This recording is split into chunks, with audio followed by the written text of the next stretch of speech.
നമുക്ക് ഈ ചർച്ചയുടെ അവസാന ഘട്ടത്തിലേക്ക് പോകാമെന്ന് വിചാരിക്കുന്നു. പല പല ആംഗിളിൽ നിന്നുകൊണ്ടുള്ള ചർച്ചയാണ് ഇപ്പൊ നടന്നത്. അപ്പൊ ഇതിന്റെ അവസാന ഭാഗത്ത് ശ്രീ RVG മേനോൻ ഈ കേട്ടിരിക്കുന്ന ആർഗ്യുമെന്റ്സിനോട് പ്രതികരണം ഒരു 5 മിനിറ്റിനുള്ളിൽ പറയാൻ നന്നായിരുന്നു. എനിക്ക് ഇതിന്റെ കൂടെ ഒരു കാര്യം കൂടെ താങ്കൾ കേൾക്കാൻ ആഗ്രഹിക്കുന്നത്, ഹൈഡ്രോ ഇലക്ട്രിക് പ്രോജക്റ്റിനെ പറ്റി നമ്മൾ പറയുമ്പോൾ നമുക്ക് ഇന്ന് അതിശക്തമായ മഴ കിട്ടാനുണ്ട്. പക്ഷെ നമുക്ക് നാളെ അങ്ങനെ ഒരു മഴ കിട്ടും എന്ന് പ്രതീക്ഷയുമില്ല. അപ്പം എങ്ങനെയായിരിക്കും ഹൈഡ്രോ ഇലക്ട്രിക് പവറിനെ ആശ്രയിച്ച് കേരളം മുന്നോട്ട് പോകുക, അല്ലെങ്കിൽ അത് എത്രമാത്രം പ്രധാന വയബിൾ ആയിരിക്കും എന്ന് കൂടി പറഞ്ഞാൽ നന്നായി. ഷിബു പറഞ്ഞതുപോലെ നാളെ നമുക്ക് മഴ കിട്ടാത്ത ഒരവസ്ഥ ഉണ്ടാകുകയാണെങ്കിൽ ഊർജ പ്രതിസന്ധിയൊന്നും അല്ല വരാൻ പോകുന്നത്. നമ്മുടെ സർവൈവൽ, നിലനിൽപ്പ് തന്നെയാണ് പ്രശ്നമാകാൻ പോകുന്നത്. ഹൈഡ്രോ ഇലക്ട്രിക് പ്രോജക്റ്റുകളെ വേണ്ട എന്ന ഒരു നിലപാട് എനിക്കില്ല. പക്ഷേ സുരേഷ് കുമാർ എൻ്റെ വളരെ അടുത്ത സുഹൃത്തും സഹപ്രവർത്തകനുമൊക്കെ ആയിരുന്നു എങ്കിലും അപ്പോഴും അവസാനം അതിരപ്പള്ളിയിലേക്കാണ് പോകുന്നത്. ഇലക്ട്രിസിറ്റി ബോർഡിന് അതിരപ്പള്ളി അല്ലാതെ വേറെ ഒരു ചിന്തയും ഇല്ലേ എന്ന് ഭയപ്പെടുന്ന ഒരവസ്ഥയാണ് ഈ ചർച്ച കേൾക്കുമ്പോൾ തോന്നുന്നത്. അതിരപ്പള്ളി അല്ലാതെ വേറെ എത്ര ഹൈഡ്രോ ഇലക്ട്രിക് പ്രോജക്റ്റുകൾ ഇലക്ട്രിസിറ്റി ബോർഡ് മുൻപോട്ട് വയ്ക്കുന്നുണ്ട്, വലിയ വൻകിട പ്രോജക്റ്റുകൾ. അതിന്റെ പാരിസ്ഥിതിക ആഘാതത്തെ പറ്റി ഇപ്പോൾ പറയുന്നവർക്കൊന്നും വിവരമില്ല. പക്ഷെ ഇലക്ട്രിസിറ്റി ബോർഡിലുള്ളവർക്ക് വിവരം ഉണ്ടെങ്കിൽ അവർ നമ്മളെ പഠിപ്പിക്കേണ്ടതാണ്. ഷിബു ചോദിച്ചതുപോലെ നമ്മുടെ ബയോഡൈവേഴ്സിറ്റിയെ അതെങ്ങനെ ബാധിക്കുന്നു, ലാൻഡ് യൂസിനെ എങ്ങനെ ബാധിക്കുന്നു, ഡോക്ടർ ജയരാമൻ ചൂണ്ടിക്കാണിച്ചതുപോലെ അവിടെ സ്റ്റോറേജ് ഏരിയയിൽ നിന്ന് വരുന്ന മീഥേൻ എമിഷന്റെ ഇമ്പാക്ട് എന്താണ്, ഇത്തരം കാര്യങ്ങളും എല്ലാം നമ്മൾ പഠിക്കേണ്ടതുണ്ട്. അപ്പോൾ ഇലക്ട്രിസിറ്റി ബോർഡിന് കുറെ കൂടി വിശാലമായ ഒരു കാഴ്ചപ്പാട് ഉണ്ടാകണം തീർച്ചയായിട്ടും. ഇപ്പോൾ അവര് പുരപ്പുറ സോളാർ പ്ലാന്റുകളിൽ നിന്നുള്ള വൈദ്യുതി എടുക്കുന്നുണ്ട്, വളരെ നല്ല കാര്യം. പക്ഷെ ഇപ്പോഴും ബോർഡിലെ പ്രവർത്തകരെ സമീപിക്കുമ്പോൾ ഉണ്ടാകുന്ന ഒരു അനുഭവം അവരെ അതിനെ എടുക്കുന്നു എന്ന് മാത്രമേ ഉള്ളൂ. വാസ്തവത്തിൽ ഇലക്ട്രിസിറ്റി ബോർഡ് കുറച്ചുകൂടി അഗ്രസീവായിട്ട് ഇതിനെ പ്രോത്സാഹിപ്പിക്കുന്ന ഒരു നയം തന്നെ ഇലക്ട്രിസിറ്റി ബോർഡിന് ഉണ്ടാവണം. നയം ഏറ്റവും മുകളറ്റത്തുള്ളവർ പറഞ്ഞാൽ പോരാ, എല്ലാ തട്ടിലുമുള്ള ഇലക്ട്രിസിറ്റി ബോർഡ് പ്രവർത്തകര് വൈദ്യുതി ഉത്പാദനം എന്നുള്ളത് ഒരർത്ഥത്തിൽ വികേന്ദ്രീകരിക്കുകയാണ്. അത് ഓരോ വീട്ടിലും ആവുന്നിടത്തോളം ഉത്പാദിപ്പിക്കാൻ സാധിക്കും. ഞാൻ ഡോക്ടർ ജയരാമൻ പറഞ്ഞതിനോട് പൂർണ്ണമായി യോജിക്കുന്നു. വൈദ്യുതി മാത്രമല്ല, നമ്മുടെ ഗതാഗത രംഗം അവിടെയും പക്ഷെ നമ്മൾ ഇലക്ട്രിക് വെഹിക്കിളിലേക്കാണ് മാറുന്നത്. ഇലക്ട്രിക് വെഹിക്കിളിലേക്ക് മാറുമ്പോൾ അത് വീണ്ടും വൈദ്യുതിയിലേക്ക് തന്നെ വരും. എന്റെ അഭിപ്രായത്തിൽ താമസിയാതെ കുക്കിംഗ് എനർജിയും കൂടുതൽ ആളുകൾ വൈദ്യുതോർജം ഉപയോഗിക്കുന്ന ഒരവസ്ഥയിലേക്ക് വരും. വൈദ്യുതിയെ പറ്റി കൂടുതൽ പറയുന്നത് ഏറ്റവും സൗകര്യപ്രദമായ രീതിയിൽ ഉപയോഗിക്കാൻ കഴിയുന്നു എന്നുകൊണ്ടാണ്. ഡോക്ടർ ജയരാമൻ പറഞ്ഞതോടെ കോളിന്റെ കാര്യത്തിൽ കൂട്ടിച്ചേർക്കാനുള്ള ഒരു കാര്യം അദ്ദേഹം പറഞ്ഞത് കൂടാതെ ഇപ്പോൾ വരുന്ന ഒരു വലിയ ഭീഷണി കൽക്കരി ഖനന രംഗത്ത് സ്വകാര്യ ഏജൻസികളെ വീണ്ടും സ്വാഗതം ചെയ്യുന്നു, പ്രോത്സാഹിപ്പിക്കുന്നു എന്നുള്ളതാണ്. അവരോട് വന്നു കഴിഞ്ഞാൽ അതൊരു വലിയ ലോബി ആയിരിക്കും. അത് കോൾ ഇന്ത്യ ലിമിറ്റഡ് പോലെയൊന്നും അല്ല അവര് പെരുമാറുക. പിന്നെ അവര് ഈ രംഗം നിയന്ത്രിക്കുന്ന ഒരവസ്ഥയിൽ പണ്ടങ്ങനെ ആയിരുന്നല്ലോ. അവരെ കൊണ്ട് സഹിക്കാൻ വയ്യാഞ്ഞിട്ടാണ് കോൾ ഖനനം നമ്മൾ നാഷണലൈസ് ചെയ്ത്. ഇപ്പൊ തിരിച്ചു പോവുകയാണ്. അതും കൂടി കാണണം. അത് സ്വകാര്യവൽക്കരിക്കുകയും അവരെ പ്രോത്സാഹിപ്പിക്കുകയും ചെയ്യുമ്പോഴാണ് നമ്മൾ ഗ്ലാസ്ഗോയിൽ ചെന്നിട്ട് 70-ലെ സീറോ എമിഷൻ എന്ന് പറഞ്ഞാൽ എന്താണെന്ന് പോലും ഈ പറയുന്നവർക്ക് അറിയാമോ എന്ന് എനിക്ക് സംശയമുണ്ട് വാസ്തവത്തിൽ. അതിനനുസരിച്ച ഒരു ഊർജ നയം, അതിനനുസരിച്ചിട്ടുള്ള ഒരു വ്യവസായ നയം നമുക്ക് ഉണ്ടായേ തീരൂ. ആ തരത്തിലുള്ള ഒരു നീക്കവും കേന്ദ്ര സർക്കാരിന്റെ ഭാഗത്ത് നിന്ന് കാണുന്നില്ല എന്നാണ് എനിക്കും ദുഃഖത്തോടുകൂടി പറയാനുള്ളത്. ശ്രീ സുരേഷ് കുമാർ, ഇപ്പൊ നമുക്കറിയാം ശ്രീ ജയരാമൻ പറഞ്ഞത് തന്നെ വളരെ പ്രധാനപ്പെട്ട ഒരു കാര്യമായിരുന്നു. നിർഭാഗ്യവശാൽ നമുക്ക് വിദ്യുത് ശക്തിയാണ് നമ്മൾ ഊർജ്ജ സ്രോതസ്സിന്റെ ഏകം ഒരു സോഴ്സായി നമ്മൾ ഇപ്പോഴും കരുതുന്നത്. അതുകൊണ്ട് നമുക്ക് KSEB ആണ് നമുക്ക് ചർച്ചാ വിഷയത്തിൽ എപ്പോഴും മുന്നോട്ട് വരുന്നത്. അപ്പം ശ്രീ RVG ചൂണ്ടിക്കാണിച്ചതുപോലെ ഈ ഹൈഡ്രോ ഇലക്ട്രിക് പ്രോജക്റ്റുകൾക്ക് അപ്പുറത്തേക്ക് നമ്മൾ നേരിടാൻ പോകുന്ന ഊർജ്ജ പ്രതിസന്ധിയെ മാത്രമല്ല പാരിസ്ഥിതിക പ്രതിസന്ധിയും കൂടി കണക്കിലെടുത്തുകൊണ്ട് എന്താണ് സർക്കാരിന് ഒരു പ്ലാൻ, എന്താണ് ഒരു ആക്ഷൻ പ്ലാൻ? നമുക്കറിയാം നേരത്തെ നടന്ന പല പ്രോജക്റ്റുകളും, ഇപ്പൊ സോളാർ പ്രോജക്റ്റ് തന്നെ പലതും അത്ര വിജയകരമായി നമുക്ക് നടത്താൻ കഴിഞ്ഞിട്ടില്ല. അപ്പൊ ഈ പശ്ചാത്തലത്തിൽ സർക്കാരിന്റെ മുന്നോട്ടുള്ള ഒരു പ്രോജക്റ്റിനെ പറ്റി ഒന്ന് വിശദീകരിച്ച് പറയാം. ഇതിനകത്ത് ശ്രീ ജയരാമൻ പറഞ്ഞത് വളരെ പ്രധാനപ്പെട്ട പ്രശ്നമാണ്. അതായത് ഒരു ഊർജ്ജ നയത്തിന്റെ അടിസ്ഥാനത്തിലാണ് ഇക്കാര്യം ചർച്ച ചെയ്യപ്പെടേണ്ടത്. സമഗ്രമായി ഊർജ്ജത്തെ കാണണം. ഇപ്പം കേരളത്തിലെ മൊത്തം ഊർജ്ജ ഉപഭോഗം എടുത്തു കഴിഞ്ഞാൽ ഒരു 25,000 മില്യൺ യൂണിറ്റ്, ഞാൻ മില്യൺ യൂണിറ്റിന്റെ കണക്ക് പറയുന്നത് എനിക്ക് എളുപ്പമുള്ളത് കൊണ്ടാണ്. ഒരു 25,000 മില്യൺ യൂണിറ്റ് വൈദ്യുതി നമ്മൾ ഉപയോഗിക്കുമ്പോൾ ഏകദേശം ഒരു 90,000 മില്യൺ യൂണിറ്റ് വൈദ്യുതിക്ക് തുല്യമായ എനർജി മറ്റ് സെക്ടർ എല്ലാം കൂടി യൂസ് ചെയ്യുന്നുണ്ട്. എന്ന് പറഞ്ഞാൽ ആകെ കേരളത്തിൽ ഉപയോഗിക്കുന്ന ഒരു 115,000 മില്യൺ യൂണിറ്റ് അല്ലെങ്കിൽ 1,15,000 മില്യൺ യൂണിറ്റ് ഊർജത്തിനകത്ത് അതിന്റെ 1/4 പോലും ഇലക്ട്രിസിറ്റി ഉപയോഗിക്കുന്നില്ല എന്നുള്ളത് വസ്തുതയാണ്. പക്ഷെ അതേ വസ്തുതയിൽ തന്നെ വളരെ പ്രധാനപ്പെട്ട ഒരു കാര്യം ഒളിഞ്ഞും കൂടി കിടക്കുന്നുണ്ട്. ഈ പറയുന്ന 90,000 മില്യൺ യൂണിറ്റിന് തുല്യമായ എനർജി നമ്മുടെ മറ്റ് എനർജി രൂപങ്ങൾ ഉപയോഗിക്കുമ്പോൾ അതിനകത്ത് 62,000 ഗതാഗതത്തിനാണ് എന്നുള്ളതും കൂടി അതിന്റെ കൂട്ടത്തിലുണ്ട്. ഇവിടെ നേരത്തെ RV ചൂണ്ടിക്കാണിച്ചതുപോലെ ഈ വെഹിക്കിൾ എന്നത് വളരെ വ്യാപകമാകുന്ന ഒരു സാഹചര്യം ഉണ്ടായാൽ സ്വാഭാവികമായും ഈ 62,000 കൂടി വന്നു ചേരേണ്ടത് ഇലക്ട്രിസിറ്റി സെക്ടറിൽ നിന്ന് ഉപയോഗിക്കപ്പെടുന്ന സാധനമായിട്ടാണ്. പാചകം എന്ന് പറയുന്നതും അതുപോലെ തന്നെ താപ ആവശ്യങ്ങൾക്കുമാണ് മറ്റൊരു പ്രധാനപ്പെട്ട ഭാഗമുള്ളത്. ഹോട്ടലുകളിൽ അടക്കമുള്ള പാചകം, പിന്നെ ഫാക്ടറികളിലെ ബോയിലറുകളിൽ ഉപയോഗിക്കുന്നത്. ഈ മേഖലകളിലും ചിലപ്പോൾ ഒരു പക്ഷേ ഇലക്ട്രിസിറ്റി റീപ്ലേസ് ചെയ്തെന്ന് വരാം. അങ്ങനെ വരുമ്പോൾ ഒരു ഘട്ടത്തിൽ ഇലക്ട്രിസിറ്റി പ്ലാനിംഗ് എന്ന് പറയുന്നത് കേരളത്തിന്റെ മൊത്തം ഊർജ്ജ പ്ലാനിങ്ങും ആയിക്കൂടാ എന്നില്ല. പക്ഷെ ഇന്നത്തെ നിലയ്ക്ക് ഊർജ്ജം എന്ന് പറയുന്നത് ഇലക്ട്രിസിറ്റി അല്ല, അതിനപ്പുറത്താണ്. അതുകൊണ്ട് വളരെ കൃത്യമായും ആ മേഖല ചർച്ച ചെയ്ത് പോകേണ്ടതാണ് എന്ന കാര്യത്തിൽ സംശയമില്ല. മാത്രമല്ല, കൽക്കരി നിലയങ്ങളെ കൂടുതലായി ആശ്രയിക്കുന്ന നിലയിലുള്ള ഇന്നത്തെ ഒരു എന്താ പറയാ ദേശീയ നയം അപകടം ചെയ്യുന്ന നയമാണ്. ഒരു വശത്ത് പ്രധാനമന്ത്രി 2070 നമ്മളിതാ എന്താ പറയാ എമിഷൻ ഒക്കെ കുറയ്ക്കാൻ പോകുന്നു, 2030 ആകുമ്പോൾ തന്നെ പകുതി എത്തിക്കാൻ പോകുന്നു എന്നൊക്കെ പറയുകയും, മറുവശത്ത് നടപ്പാക്കുന്ന നയങ്ങൾ എന്ന് പറയുന്നത് പലപ്പോഴും അത് കൽക്കരി ഖനനം വർദ്ധിപ്പിക്കുക അല്ലെങ്കിൽ എമിഷൻ കൂട്ടുക എന്ന താല്പര്യത്തോടു കൂടിയല്ല, കൃത്യമായി ചില സ്വകാര്യ താല്പര്യങ്ങൾക്ക് വേണ്ടി ഉള്ള നയങ്ങൾ നടപ്പാക്കുന്നു. അത്തരം സ്വകാര്യ താല്പര്യങ്ങൾ പലപ്പോഴും ഒരു വിശാലമായ അർത്ഥത്തിൽ നമ്മുടെ പരിസ്ഥിതിയെയോ അല്ലെങ്കിൽ നമ്മുടെ ഒരു എന്താ പറയാ ഊർജത്തിന്റെ എങ്ങനെയാണ് കാര്യക്ഷമമായ വിനിയോഗം എന്നതിനെയോ ഒന്നും പരിഗണിച്ചുകൊണ്ടല്ല, അതിനൊക്കെ അപ്പുറത്തുള്ള താല്പര്യങ്ങളാണ് ഉള്ളത് എന്നതുകൊണ്ട് നമ്മുടെ ഉദ്ദേശിക്കുന്ന രൂപത്തിലേക്ക് ഇന്ത്യ പോകും എന്നും കാണാൻ കഴിയും. ഇവിടെ ചൂണ്ടിക്കാണിച്ച കാര്യം ഇപ്പം ഞാനും നേരത്തെ പറഞ്ഞു, അതിരപ്പള്ളിയിൽ തിരിച്ചെത്തിയിട്ടില്ല. അതിരപ്പള്ളി എന്ന് പറയുന്നത് ഒരു ചർച്ചാ വിഷയമായി ചോദിച്ചത് കൊണ്ട് സ്വാഭാവികമായി അതിനകത്ത് അതെന്തോ എന്താ പറയാ ക്ലോസ് ചെയ്ത ഒരു സാധനമാണ് എന്ന രൂപത്തിൽ പറയാൻ കഴിയാത്തത് കൊണ്ട് അതിന്റെ ചില വിഷയങ്ങളിലേക്ക് ഞാൻ പോയിന്നേ ഉള്ളൂ. ജലവൈദ്യുത പദ്ധതിയുടെ ഒരു കേരളത്തിന്റെ ഒരു പൊട്ടൻഷ്യൽ എന്ന് പറയുന്നത് ഇപ്പോഴും ഉള്ള പൊട്ടൻഷ്യലാണ്. അത് വേണ്ടത്ര നമുക്ക് ഉപയോഗിക്കാൻ കഴിഞ്ഞിട്ട് ഇപ്പൊ കേരളത്തിന്റെ ഒരു എന്താ പറയാ ഹൈഡൽ പൊട്ടൻഷ്യൽ എന്ന് പറയുന്നത് ഒരു 4,000 മെഗാവാട്ട് വൈദ്യുതി ഇനിയും കേരളത്തിൽ ആ ഹൈഡൽ പൊട്ടൻഷ്യൽ ഉണ്ട്. പക്ഷെ ആ ഹൈഡൽ പൊട്ടൻഷ്യൽ ആ നിലയ്ക്ക് ഉപയോഗപ്പെടുത്താൻ കഴിയണമെങ്കിൽ നമ്മുടെ ഒരു എന്താ പറയാ മൈൻഡ് സെറ്റിൽ ഒരുപാട് മാറ്റം വരേണ്ടതുണ്ട്. ഇവിടെ മീഥൈൽ എമിഷൻ അടക്കമുള്ള ചില പ്രശ്നങ്ങൾ പറഞ്ഞിട്ടുണ്ട്.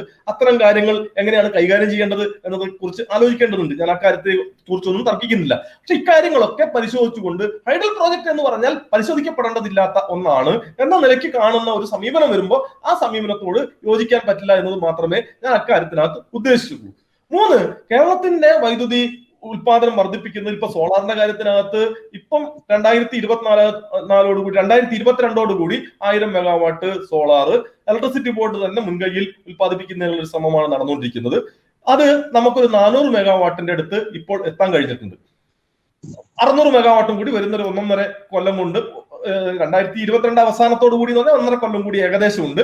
ആ നിലയ്ക്ക് നമുക്ക് ഒരു 600 മെഗാവാട്ടും കൂടി 1.5 കൊല്ലമല്ല 1 കൊല്ലവും 1 മാസവും ഉണ്ട്, 600 മെഗാവാട്ടും കൂടി എത്തിക്കാൻ കഴിയുമെന്ന് വിചാരിക്കുന്നു. 2025 കൂടി 3000 മെഗാവാട്ടിലേക്ക് ആ ടാർഗറ്റ് എത്തിക്കുക എന്നതാണ് കേരളം പ്ലാൻ ചെയ്യുന്നത്. അക്കാര്യത്തിനകത്ത് ഏറെക്കുറെ നല്ല നിലയ്ക്കുള്ള ഒരു പ്ലാനിങ് നടക്കുന്നുണ്ട്. ദേശീയ തലത്തിലുള്ള പദ്ധതികളിൽ നിന്ന് വ്യത്യസ്തമായ ഒരു സമീപനം, ഡീസെൻട്രലൈസ്ഡ് ആയിട്ടുള്ള ഈ നേരത്തെ ഇവിടെ ചൂണ്ടിക്കാണിച്ച പോലെ പുറപ്പുറങ്ങളെ കേന്ദ്രീകരിച്ചുകൊണ്ടുള്ള വൈദ്യുതി ഉൽപാദനത്തിന് പ്രാധാന്യം കൊടുത്തുകൊണ്ടുള്ള ഒരു രീതി നമ്മൾ എന്തായാലും അവലംബിക്കുന്നുണ്ട്. അതുപോലെ തന്നെ വിൻഡിന്റെ സാധ്യതയും വേണ്ടത്ര കേരളം ഇപ്പോഴും ഉപയോഗിച്ച് കഴിഞ്ഞിട്ടില്ല. വലിയ രൂപത്തിലുള്ള വിൻഡ് പ്രോജക്റ്റുകൾ നമുക്ക് കേരളത്തിന് വലിയ സാധ്യത ഇല്ലെങ്കിൽ പോലും മൈക്രോ വിൻഡ് പ്രോജക്റ്റുകൾ എന്ന് പറയുന്നത് ഇപ്പോഴും കേരളത്തിന്റെ സാധ്യത ഉള്ള ഒന്നാണ്. അക്കാര്യത്തിനകത്ത് ഇപ്പൊ ഉദാഹരണത്തിന് നമ്മുടെ ഫ്ളാറ്റുകളിൽ പോലും ഉള്ള കാറ്റിനെ ഉപയോഗപ്പെടുത്താൻ പറ്റുന്ന രൂപത്തിലുള്ള ചെറിയ ചെറിയ പ്ലാന്റുകളുടെ സാധ്യതകളുണ്ട്. അത്തരം സാധ്യതകളൊക്കെ ഫലപ്രദമായി ഉപയോഗിക്കപ്പെടേണ്ടതാണ്. അങ്ങനെയൊക്കെ പറയുമ്പോൾ ഇതൊക്കെ KSEB ആണോ ചെയ്യേണ്ടത് എന്ന ഒരു ചോദ്യമുണ്ട്. KSEBയുടെ പ്രധാനപ്പെട്ട ദൗത്യം, KSEB എന്ന് പറയുന്നത് കേരളത്തിലെ ഇലക്ട്രിസിറ്റി ഉൽപാദനം, പ്രസരണം, വിതരണം എന്ന് പറയുന്ന 3 കൂടി ഒരുമിച്ച് നിർവഹിക്കുന്ന ഒരു യൂട്ടിലിറ്റിയാണ്. നമ്മുടെ ഒരു മാൻഡേറ്റിൽ സാധാരണഗതിക്ക് ഒരു 2 മെഗാവാട്ടിനും അപ്പുറമുള്ള വൈദ്യുത പദ്ധതികളിലെ ഉൽപാദനവും ഇപ്പം നമ്മൾ ഈ പറയുന്ന റൂഫ് ടോപ്പ് അടക്കമുള്ള കാര്യങ്ങൾ ചെയ്യുന്നത് ഏറ്റെടുക്കുന്നത് KSEBയുടെ മാൻ പവറിന്റെ മുകളിലുള്ള വലിയ സമ്മർദ്ദമായി തീർന്നിട്ടുണ്ട്. ആ സമ്മർദ്ദം ഏറ്റെടുത്തുകൊണ്ട് യഥാർത്ഥത്തിൽ ഓവർ ബേർഡൻ ആയിട്ട് തന്നെയാണ് ആ കാര്യം ഏറ്റെടുക്കുന്നത്. അതോടൊപ്പം തന്നെ നമ്മുടെ പ്രസരണ സംഘം ഈ ഇപ്പം ഞാൻ പറഞ്ഞ 2000 മെഗാവാട്ട് അല്ലെങ്കിൽ 3000 മെഗാവാട്ട് സോളാർ കേരളത്തിന്റെ ഡീസെൻട്രലൈസ്ഡ് ആയിട്ട് ഉത്പാദനം നടന്നാൽ അത് കൈകാര്യം ചെയ്യാൻ പറ്റുന്ന ഒരു ട്രാൻസ്മിഷൻ നെറ്റ്വർക്ക് എന്ന് പറയുന്നത് വളരെ പ്രധാനപ്പെട്ടതാണ്. അതുപോലെ തന്നെ ഈ ഇതിനൊക്കെ പൂൾ ചെയ്യാൻ പറ്റുന്ന രൂപത്തിൽ നമ്മുടെ ഓരോ പുറപ്പുറത്തു നിന്നും കിട്ടുന്ന സോളാർ എനർജിയെ ലോസ് ഇല്ലാതെ പൂൾ ചെയ്യാൻ പറ്റുന്ന രൂപത്തിലുള്ള ഡിസ്ട്രിബ്യൂഷൻ നെറ്റ്വർക്ക് എന്നത് വളരെ പ്രധാനപ്പെട്ടതാണ്. വേണ്ടി വന്നാൽ മൈക്രോ ഗ്രിഡിന്റെ സാധ്യതകളെ ഉപയോഗപ്പെടുത്തേണ്ടി വരും. ആ നിലയ്ക്ക് യഥാർത്ഥത്തിൽ അത്തരത്തിലുള്ള ഒരു യൂട്ടിലിറ്റി ആയിട്ടാണ് ഇലക്ട്രിസിറ്റി ബോർഡ് പ്രവർത്തിക്കേണ്ടത്. അതേ സമയത്ത് തന്നെ റിന്യൂവബിൾ എനർജി ജനറേഷനുമായി ബന്ധപ്പെട്ടുകൊണ്ട് പ്രത്യേകം SPV ഉണ്ടാക്കി ഇടപെടുക എന്നത് സംസ്ഥാന സർക്കാർ ചെയ്യേണ്ടതാണ്. അതിനുള്ള ചില ശ്രമങ്ങൾ സംസ്ഥാന സർക്കാരിന്റെ ഭാഗത്തു നിന്ന് ഉണ്ടാവുന്നുണ്ട്. ഹരിത ഊർജ്ജ മിഷൻ എന്ന നിലയ്ക്ക് ചില പ്രവർത്തനങ്ങൾ ഇപ്പോൾ ഉണ്ടാവുന്നുണ്ട്. അത് ഫലപ്രദമായി മുന്നോട്ട് കൊണ്ടുപോവുകയും അത്തരത്തിലുള്ള റിന്യൂവബിൾ എനർജി പ്രൊഡക്ഷൻ എന്ന് പറയുന്നത് മുഖ്യ ഫോക്കസ് ഉള്ള ഒരു സംവിധാനം, അതിനകത്ത് ഇലക്ട്രിസിറ്റി ബോർഡ് കൂടി പങ്കാളിയാവുന്ന രൂപത്തിൽ ഇലക്ട്രിസിറ്റി ബോർഡിന്റെ ഒരു സബ്സിഡിയറി എന്ന രൂപത്തിലാണെങ്കിൽ ആ നിലയ്ക്ക്, അല്ലെങ്കിൽ മറ്റ് സ്ഥാപനങ്ങളെ കൂടി ചേർത്തുകൊണ്ടുള്ള ഒരു SP സ്പെഷ്യൽ പർപ്പസ് വെഹിക്കിൾ കമ്പനിയായി യഥാർത്ഥത്തിൽ ഒരു പുതിയ കമ്പനി എന്ന രൂപത്തിൽ റിന്യൂവബിൾ എനർജി രംഗത്ത് കേന്ദ്രീകരിക്കാൻ വേണ്ടിയിട്ടുള്ള എന്താ പറയാ ഒരു സംവിധാനം കൂട്ടത്തിൽ ഉണ്ടാക്കേണ്ടതുണ്ട്. അതിനുള്ള ശ്രമം സംസ്ഥാന സർക്കാരിന്റെ ഭാഗത്തു നിന്ന് ഉണ്ടാവുന്നുണ്ട്. ആ നിലയ്ക്ക് ഇതിനെല്ലാം കാണുകയും അതോടൊപ്പം നേരത്തെ ജയറാം പറഞ്ഞതുപോലെ നമ്മുടെ മിനിസ്റ്ററുടെ പേര് വൈദ്യുതി മന്ത്രി എന്നതിൽ നിന്ന് മാറി ഊർജ്ജ മന്ത്രി ആയതുകൊണ്ട് കാര്യമില്ല. അതിനപ്പുറത്ത് ഊർജ്ജം എന്നത് സമഗ്രമായി ഇത്തരം കുറെ കാര്യങ്ങൾ കൂടി ഉണ്ട് എന്ന് കാണാൻ കഴിയുന്ന ഒരു അവസ്ഥയിലേക്ക് പോവുകയും നമ്മുടെ ഗതാഗതം അടക്കമുള്ള വകുപ്പുകളുമായി ആ നിലയ്ക്കുള്ള നല്ല കോർഡിനേഷൻ ഉണ്ടാവുകയൊക്കെ ചെയ്താൽ യഥാർത്ഥത്തിൽ കേരളത്തിന് ഒരു മാതൃകാപരമായ ഇടപെടൽ ഈ രംഗത്ത് നടത്താൻ കഴിയും. അതിന് തീർച്ചയായും ഇത്തരം ചർച്ചകൾ നാട്ടിൽ ഉയർന്നു വരുന്നത് നന്നായിരിക്കും എന്ന് മാത്രമാണ് ഈ സന്ദർഭത്തിൽ എനിക്ക് പറയാനുള്ളത്. ഒരുപക്ഷെ താങ്കൾ സൂചിപ്പിച്ച പോലെ ഈ മാൻഡേറ്റിന് അപ്പുറമുള്ള കാര്യങ്ങൾ ചെയ്യുന്നതുകൊണ്ടായിരിക്കും ഒരുപക്ഷെ വിജയകരമായി പല പരിപാടികളും KSEBക്ക് ഏറ്റെടുത്ത് നടത്താൻ കഴിയാതെ നിന്നോ. ഉദാഹരണത്തിന് റൂഫ് ടോപ്പിലുള്ള ടാപ്പിംഗ് സോളാർ എനർജി KSEB സ്വന്തമായി ചെയ്യുകയല്ല, മറ്റു വീടുകളെ ഏൽപ്പിച്ച് അവിടെ നിന്നും വാങ്ങുന്ന ഒരു രീതി. മാത്രമല്ല ബാണാസുര ഡാമിൽ തുടങ്ങിയ ഫ്ലോട്ടിംഗ് പ്ലാന്റ് അത് അത്ര വിജയകരമായിരുന്നില്ല. മാത്രമല്ല എനിക്കും ശ്രീ RVG സൂചിപ്പിച്ചതുപോലെ ഈ വെഹിക്കിൾസിന്റെ വലിയൊരു കടന്നുകയറ്റം വരാൻ പോവുകയാണ്. ഇതിന് KSEB എന്തുമാത്രം പ്രിപ്പയർഡ് ആണ്? അപ്പോ KSEBക്ക് പുതിയ കാലത്തെ പ്രതിസന്ധികളെ നേരിടാൻ കഴിയുന്നതിനപ്പുറത്തേക്ക് നമുക്ക് വലിയൊരു സമഗ്രമായ ഒരു സംവിധാനം തന്നെ രൂപപ്പെട്ട് വരേണ്ടതെന്നല്ലേ അതിലേക്കല്ലേ നമ്മൾ കാര്യങ്ങൾ നീങ്ങുന്നത്. ഈ റൂഫ് ടോപ്പ് സോളാർ ഒക്കെ KSEB പ്രാഥമികമായി എന്താ പറയാ KSEBയുടെ നേതൃത്വത്തിൽ തന്നെ വീടുകൾ വെച്ചു കൊടുക്കാൻ ശ്രമിക്കുന്നുണ്ടെങ്കിലും അത് പൂർണ്ണമായും KSEB ചെന്ന് വെച്ചു കൊടുക്കുക എന്ന നിലയ്ക്കല്ല വിഭാവനം ചെയ്തിട്ടുള്ളത്. KSEB അത് വെക്കാൻ കഴിയുന്ന വെൻഡേഴ്സിനെ ഐഡന്റിഫൈ ചെയ്യുക, അതിന്റെ ടെൻഡറിങ് പൂർത്തിയാക്കുക, കോസ്റ്റ് അറൈവ് ചെയ്യുക, അതിനുവേണ്ട ഫെസിലിറ്റേറ്റ് ചെയ്യുക, ഉപഭോക്താവും ഈ പറയുന്ന വെണ്ടറും തമ്മിലുള്ള എഗ്രിമെന്റിന്റെ അടിസ്ഥാനത്തിൽ ആ നിർമ്മാണ പ്രവർത്തനങ്ങൾ നടക്കുകയും ആ വൈദ്യുതി ഇലക്ട്രിസിറ്റി ബോർഡ് വാങ്ങുകയും ചെയ്യുക എന്ന നിലയ്ക്കൊക്കെയാണ് അതിനെ വിഭാവനം ചെയ്തിട്ടുള്ളത്. അല്ലാണ്ട് പൂർണ്ണമായും ഇലക്ട്രിസിറ്റി ബോർഡ് വരാൻ പോകുന്ന കാലത്ത് എല്ലാ വീടുകളുടെയും മുകളിലുള്ള റൂഫ് ടോപ്പ് സോളാർ KSEB വെച്ചു കൊടുക്കുക എന്നൊരു നിലയ്ക്കല്ല. എന്നാൽ പ്രാഥമികമായി തുടക്കത്തിൽ KSEBയുടെ ചില ഇൻവോൾവ്മെന്റ് ഉണ്ടാവേണ്ടിയിരുന്നു എന്ന് തോന്നിയതിന്റെ അടിസ്ഥാനത്തിലാണ് നമ്മൾ ആ നിലയ്ക്ക് ഒരു ഇൻവോൾവ്മെന്റിലേക്ക് എത്തിയത്. കാരണം ഏറെക്കാലം നടന്നിട്ടുള്ള പ്രവർത്തനങ്ങളുടെ ഭാഗമായി ഇലക്ട്രിസിറ്റി ഈ പറയുന്ന റൂഫ് ടോപ്പ് സോളാറിന്റെ ഒക്കെ ഇപ്പം അനർട്ടൊക്കെ കുറെ കാലമായിട്ടുണ്ട്. അനർട്ട് സാമാന്യം നന്നായിട്ട് അതിനകത്ത് ഇടപെടുകയും ചെയ്യുന്നുണ്ട്, ഞാൻ ഇടപെടുന്നില്ല എന്നുള്ള അർത്ഥത്തിലല്ല. പക്ഷെ വലിയൊരു പുരോഗതി അക്കാര്യത്തിനകത്ത് ഉണ്ടാക്കാൻ കഴിയുമോ എന്നൊരവസ്ഥ ഉണ്ടായിരുന്നില്ല. ഒരു 5 മെഗാവാട്ട് 6 മെഗാവാട്ട് പെർ ഇയറിന്റെ അപ്പുറത്തേക്ക് മാറാൻ കഴിഞ്ഞിരുന്നില്ല. അതിൽ നിന്ന് മാറി കഴിഞ്ഞ ഒരു 3-4 വർഷത്തെ ഒരു ചിത്രം എടുത്തു നോക്കിയാൽ ഒരു 60 മെഗാവാട്ട് പെർ ഇയർ എന്ന രൂപത്തിൽ ഉൽപാദനം വർദ്ധിക്കാൻ കഴിഞ്ഞിട്ടുണ്ട്. ഈ 60 മെഗാവാട്ട് പെർ ഇയർ ഉൽപാദനം വർദ്ധിപ്പിക്കുന്നത് മുഴുവൻ KSEB വെച്ചതല്ല, ഉപഭോക്താക്കൾ വെച്ചത് തന്നെയാണ്. പക്ഷെ അങ്ങനെ ഉപഭോക്താക്കൾ വെക്കുന്നതിന് അവർക്ക് അതിനകത്ത് കോൺഫിഡൻസ് ബിൽഡ് ചെയ്യുന്നതിന് KSEBന്റെ ഇൻവോൾവ്മെന്റ് സഹായകരമായിട്ടുണ്ട് എന്ന നിലയ്ക്കാണ് നമ്മൾ അതിനെ കാണുന്നത്. അതുപോലെ ഈ വെഹിക്കിളുടെ കാര്യത്തിലും ചാർജിംഗ് സ്റ്റേഷനുകളുടെ ഒരു നോഡൽ ഏജൻസിയായി പ്രവർത്തിക്കുന്ന KSEB ആണെങ്കിൽ പോലും ചാർജിംഗ് സ്റ്റേഷൻ മുഴുവൻ KSEB നാട്ടിൽ മുഴുവൻ ചാർജിംഗ് സ്റ്റേഷൻ സ്ഥാപിക്കാനല്ല ഉദ്ദേശിക്കുന്നത്. അതിനകത്ത് ഇൻവെസ്റ്റ് ചെയ്യാൻ താല്പര്യമുള്ള, ആ രംഗത്ത് കടന്നു വരാൻ താല്പര്യമുള്ള ആളുകളെ ഫെസിലിറ്റേറ്റ് ചെയ്ത് അവർക്ക് അതിന് വേണ്ടുന്ന സൗകര്യങ്ങൾ ഏർപ്പെടുത്തി കൊടുക്കുക, അതിന് വേണ്ട സാങ്കേതികമായിട്ടുള്ള എന്താ പറയാ സഹായങ്ങൾ ചെയ്യുക. ആ നിലയ്ക്ക് സംസ്ഥാനത്തുടനീളം ചാർജിംഗ് സ്റ്റേഷനുകൾ വരിക എന്നത് ഈ വെഹിക്കിളിന്റെ വ്യാപനത്തിൽ ഏറ്റവും പ്രധാനപ്പെട്ട ഒന്നാണ്. രണ്ടും തമ്മിൽ ഒത്തുപോകേണ്ടതുണ്ട്. പക്ഷേ നമ്മൾ കൂട്ടത്തിൽ കാണേണ്ട ഒരു കാര്യം, യഥാർത്ഥത്തിൽ ഈ പറയുന്ന ബാറ്ററി വാഹനത്തിൽ തന്നെ നിൽക്കുകയും അതിങ്ങനെ ഓരോ സ്ഥലത്ത് കൊണ്ടുപോയിട്ട് ചാർജ് ചെയ്യുകയും ചെയ്യുന്ന ഒരു ഈ വെഹിക്കിൾ സംവിധാനമാണോ കേരളത്തിൽ വേണ്ടത് എന്നത് ഒന്നുകൂടി ആലോചിക്കേണ്ടതാണ്. ബാറ്ററി സ്വാപ്പിംഗ് എന്നത് വളരെ പ്രധാനപ്പെട്ട ഒന്നാണ്. ആ ബാറ്ററി സ്വാപ്പിംഗ് എന്ന് പറയുന്നത് യഥാർത്ഥത്തിൽ ഈ പറയുന്ന വാഹനത്തിന്റെ വില കുറയ്ക്കുക മാത്രമല്ല ചെയ്യുക, അതിനപ്പുറത്ത് ആ ബാറ്ററി നമ്മുടെ റിന്യൂവബിൾ എനർജി ഉണ്ടാകുമ്പോൾ ആ റിന്യൂവബിൾ എനർജി സ്റ്റോർ ചെയ്യാനുള്ള സംവിധാനമായി ഈ ബാറ്ററി മാറുകയും ഗ്രിഡിന്റെ ടോട്ടൽ സ്റ്റെബിലിറ്റിക്ക് സഹായിക്കുന്ന ഒന്നായി ഈ ബാറ്ററി സ്റ്റോറേജ് മാറുകയൊക്കെ ചെയ്യുന്ന സാധ്യതകളുണ്ട്. അപ്പൊ ആ നിലയ്ക്ക് ഈ വെഹിക്കിൾ പ്രോത്സാഹിപ്പിക്കുന്നതിന്റെ മാതൃക എങ്ങനെയായിരിക്കണം, കേരളത്തിലെ ഈ വെഹിക്കിൾ എങ്ങനെയായിരിക്കണം എന്നതൊക്കെ സംബന്ധിച്ച് ഒരുപാട് ഡിസ്കഷൻസ് കടന്നു വരേണ്ടതുണ്ട്.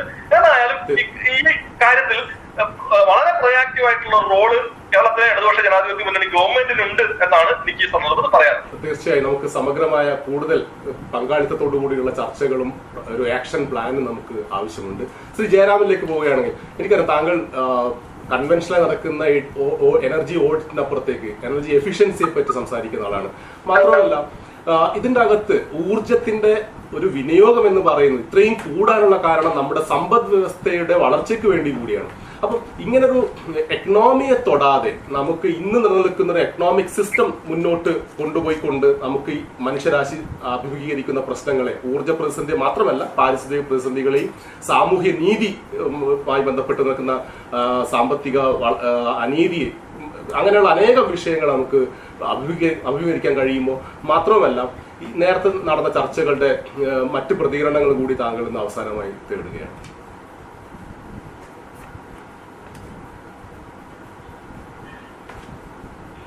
ഷിബിപ്പോ ചോദിച്ചൊരു ചോദ്യത്തിന് പ്രതികരിക്കുന്നതിന് മുമ്പായിട്ട് ഞാൻ നേരത്തെ പറഞ്ഞ വിജയൻ സാറും സുരേഷ് കുമാറൊക്കെ പറഞ്ഞിരുന്ന 1-2 പോയിന്റുകളും ഞാൻ വിട്ടുപോയ കാര്യങ്ങൾ കൂടി കൂട്ടിച്ചേർക്കാൻ വിചാരിക്കുന്നു. ഒന്ന്, അഭിജി സാർ പറഞ്ഞ വളരെ പ്രധാനപ്പെട്ട ഒരു കാര്യമുണ്ട്. ഒരു പക്ഷേ ഷിബു തുടങ്ങി വെച്ചത് തന്നെ ഉപഭോഗം മാറേണ്ടതില്ലേ, കാശ് കൊടുത്താൽ ആർക്കും ഉപയോഗിക്കാം എന്നുള്ള രീതിയിൽ ഊർജത്തെ കണക്കാക്കുന്നതിനെ പറ്റി പറയണ്ടായി. അത് ഞാൻ പല സന്ദർഭങ്ങളിലും പറയാൻ ആഗ്രഹിക്കുന്ന ഒരു കാര്യമുണ്ട്. ഈ ഊർജത്തെ ഒരു ഗ്രേറ്റർ കോമൺ ഗുഡായിട്ട്, അതായത് സമൂഹത്തിന് വേണ്ട ഒരു വലിയൊരു കാര്യമായിട്ട് കാണാൻ ഇനിയും നമ്മൾ തുടങ്ങിയിട്ടില്ല. ഇപ്പൊ ജലം പോലെ അല്ലെങ്കിൽ വായു പോലെയൊക്കെ നമ്മൾക്ക് ഇപ്പൊ പണമുണ്ട് എന്ന് വെച്ച് നമുക്ക് ഇഷ്ടമുള്ള പോലെ പണം ഉപയോഗിക്കാൻ പറ്റില്ലല്ലോ. അതിന് ചില കണക്കുകളൊക്കെ കൊടുക്കണ്ടേ, സർക്കാരിന് ഇൻകം ടാക്സിൽ കൊടുക്കണം, അല്ലെങ്കിൽ വേറെ പലർക്കും നമ്മൾ ആ കണക്ക് കൊടുക്കണം. ഊർജം നമ്മൾ തെറ്റായ രീതിയിൽ ഉപയോഗിച്ചാൽ, മിസ്മാനേജ് ചെയ്ത് കഴിഞ്ഞാൽ, എഫിഷ്യന്റ് അല്ലാണ്ട് ഉപയോഗിച്ചു കഴിഞ്ഞാൽ ഇതിന് നമുക്കൊരു ഓഡിറ്റിംഗ് മെക്കാനിസം ഇല്ല, അല്ലെങ്കിൽ അത് എന്റെ അവകാശമാണ് എന്നുള്ള രീതിയിലേക്ക് മാറുന്നത് ഒരു വലിയ പ്രശ്നമാണ്. ഞാൻ പറയാൻ പ്രത്യേകിച്ച് കാരണം ഇപ്പൊ ഇൻഡസ്ട്രിയൽ സെക്ടറിലൊക്കെ, വ്യവസായ മേഖലയിലൊക്കെ കഴിഞ്ഞ ഒരു 20 വർഷമായിട്ട് പല രീതിയിൽ ഓഡിറ്റുകൾ ചെയ്തിട്ട് ഈ കൊടുക്കുന്ന ഓഡിറ്റ് റിപ്പോർട്ടുകളിൽ വലിയൊരു ശതമാനം ആരും വായിച്ചു നോക്കുപോലും പലപ്പോഴും ചെയ്യാറില്ല. ഇംപ്ലിമെന്റ് ചെയ്യുന്ന കാര്യം പിന്നെയാണ്. അപ്പൊ ഇതിനെ കുറിച്ചുള്ള പഠനമാണ് ഈ കഴിഞ്ഞ ഒരു 5-6 വർഷമായിട്ട് ഞാൻ നടത്തിയത്, ഇന്ത്യയിൽ മാത്രമല്ല പുറത്തും കൂടി.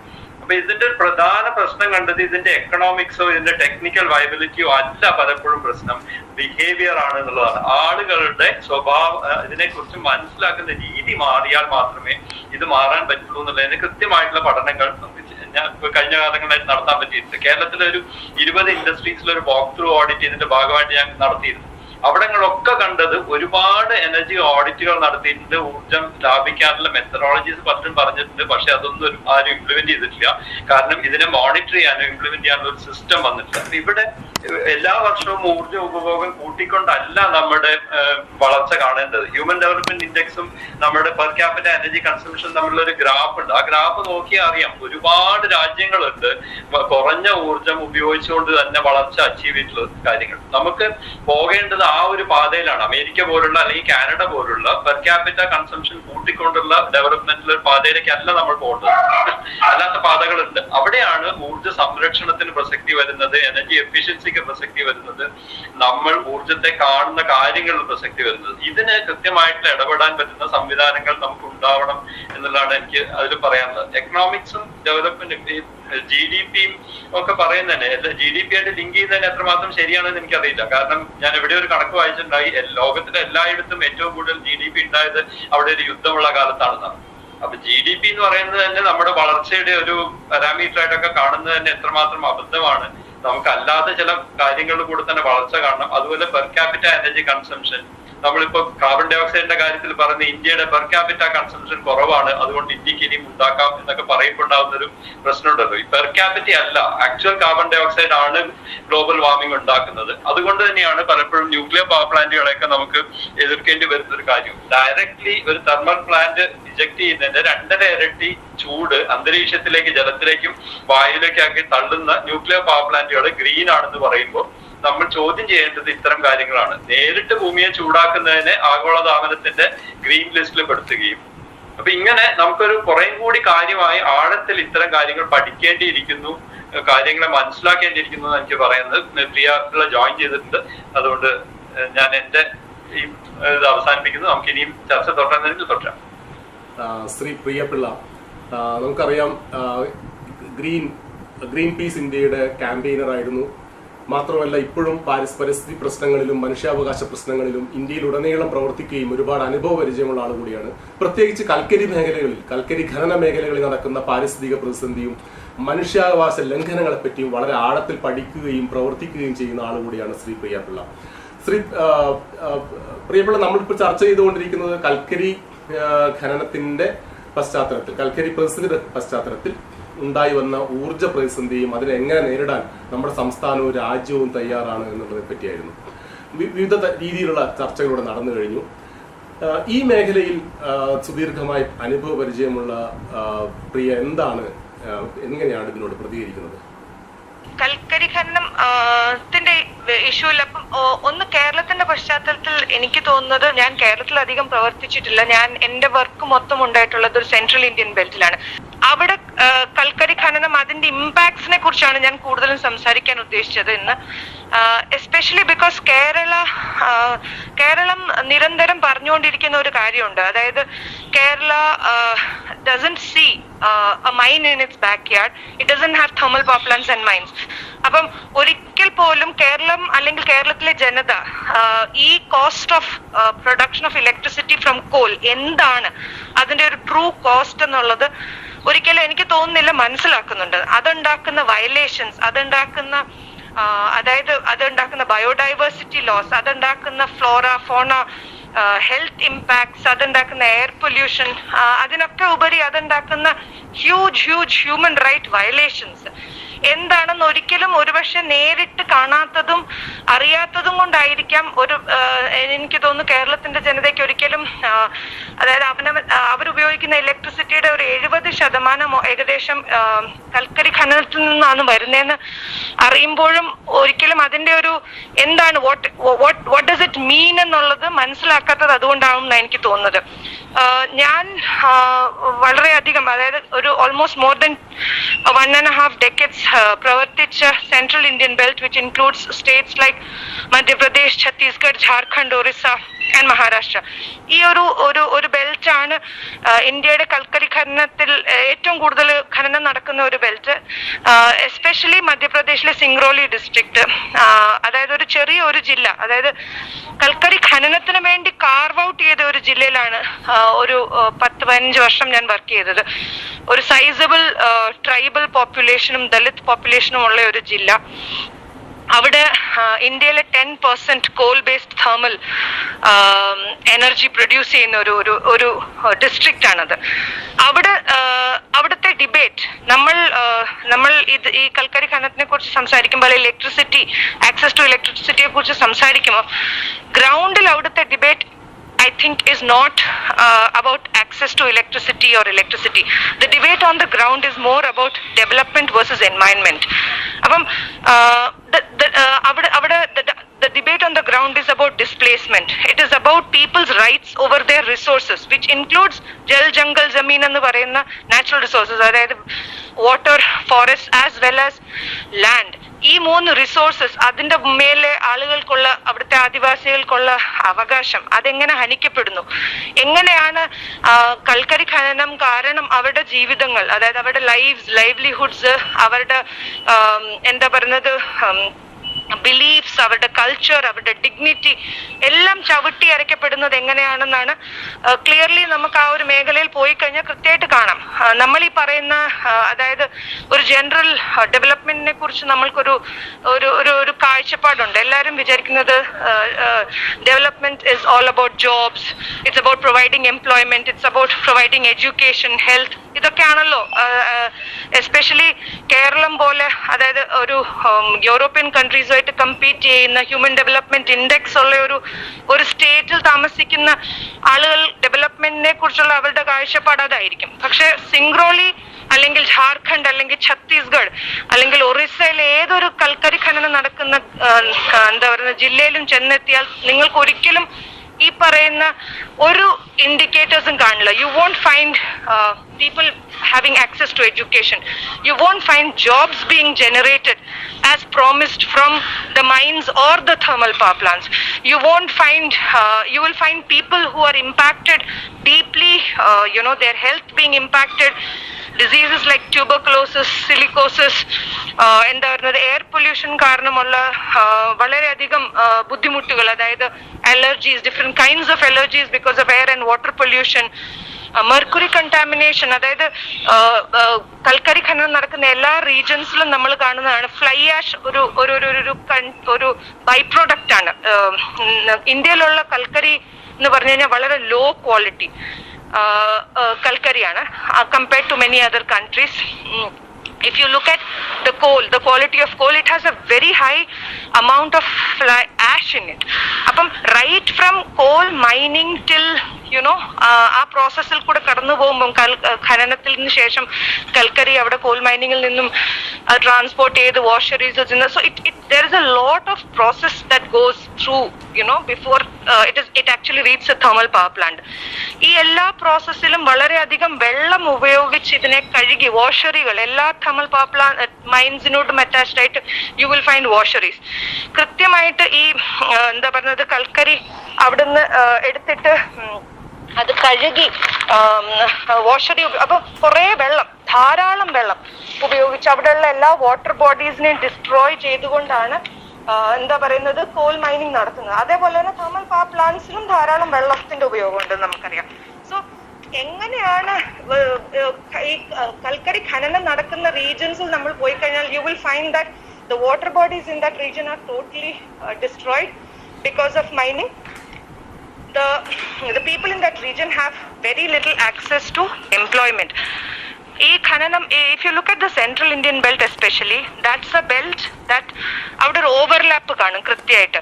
ഇന്ത്യയിൽ ഏറ്റവും കൂടുതൽ വനം ഉള്ള ഒരു മേഖല എന്ന് പറയുന്നത് സെൻട്രൽ ഇന്ത്യയാണ്, apart from the north eastern part of the country and the western Ghats of course. ഈ സെൻട്രൽ ഇന്ത്യൻ ബെൽറ്റിൽ ഞാൻ പറഞ്ഞ ഈ സ്റ്റേറ്റ്സിലാണ് ഏറ്റവും കൂടുതൽ ഓവർലാപ്പ് നമ്മൾ കാണുന്നത് of what, of forests, of minerals, of indigenous communities, അതായത് ആദിവാസികളുടെ, as well as of big mining corporations. ഈ എല്ലാ ഈ 4 സാധനങ്ങളും ഓവർലാപ്പ് ചെയ്യുന്ന ഒരു റീജിയനാണ് ഈ 5 റീജിയൻ, ഈ സെൻട്രൽ ഇന്ത്യൻ ബെൽറ്റ്.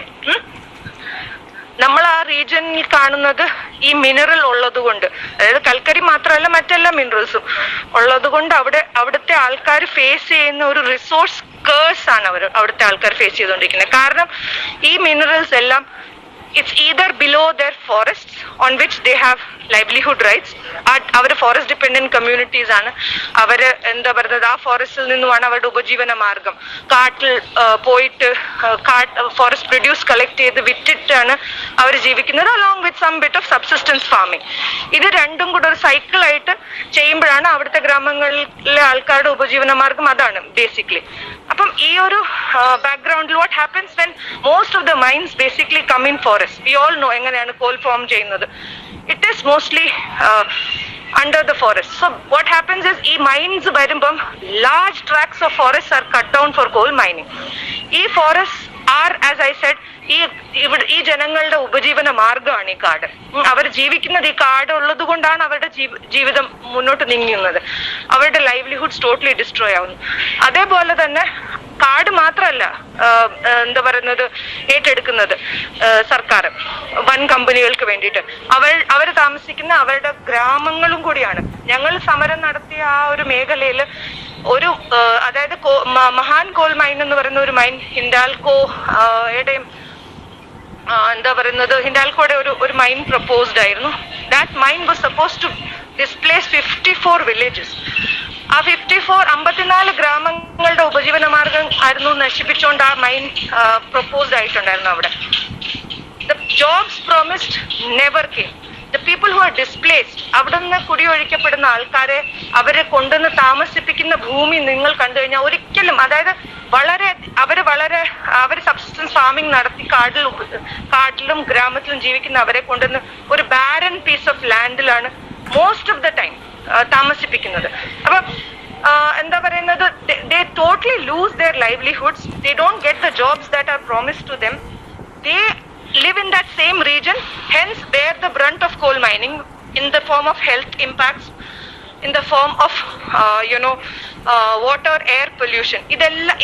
ഇതിന്റെ ഒരു മിക്സ്ചർ ആണ് അവരുടെ ജീവിതം. സിംഗ്രോളി എന്ന് പറയുന്ന ജില്ലയിൽ which produces 10% of the total coal-based energy of the country, the villages there don't receive electricity.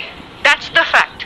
What is happening consistently is avadu ulpadipikkaപ്പെടുന്ന വൈദ്യുതി is basically siphoned off to Delhi, to Varanasi and nearby, to Jabalpur and the other nearby cities. Appo ee cities matte regions aanu ee energy guzzlers. They use all the energy. അവിടെയുള്ള ഗ്രാമങ്ങൾ do not have access to energy. അവിടെ 3-4 മണിക്കൂറാണ് അവിടുത്തെ ഗ്രാമങ്ങൾക്ക് എന്താ പറയുന്നത് electricity കിട്ടുന്നത്. അതും എപ്പോഴെങ്കിലും. അവിടെ ഇലക്ട്രിസിറ്റി യൂസേജും വളരെ കുറച്ചേ ഉള്ളൂ. 1 ബൾബ് 2 ബൾബ് ഉപയോഗിച്ച് വളരെ ഡിഫറെന്റ് ആയിട്ട് ഒരു ജീവിത ശൈലിയാണ്.